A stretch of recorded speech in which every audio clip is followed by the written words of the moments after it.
Hello అండి. మీరు ఎప్పుడైనా మునక్కాయ మసాలా కర్రీ ట్రై చేశారా? చేస్తే కామెంట్ చేయండి. దాని టేస్ట్ ఎలా ఉంటుంది ఏంటి అని. నేనైతే ఫస్ట్ టైం ఈ కర్రీని మా పెళ్ళిలోనే తిన్నాను. మా ఇంటి నుంచి విడిదింటికి వెళ్ళినప్పుడు అబ్బాయి వాళ్ళు ఫుడ్ పంపిస్తారు కదా, అలా మా హస్బెండ్ వాళ్ళు పంపించారు.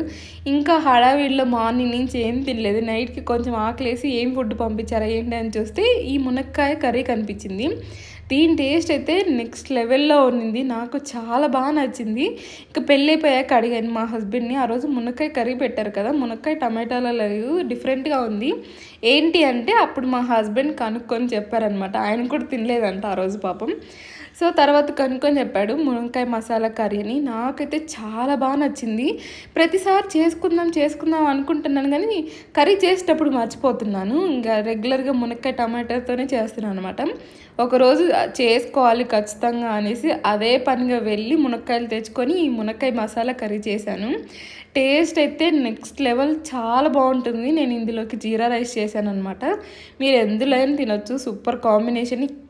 ఇంకా ఎవరైనా ఎక్కువ మంది వస్తున్నారన్నప్పుడు ఇలా మసాలా కర్రీ చేసిన కూర కూడా సర్దొస్తుంది అనమాట. టేస్ట్ అయితే చాలా బాగుంది. ఇందులోకి నేను జీరా రైస్ చేశాను.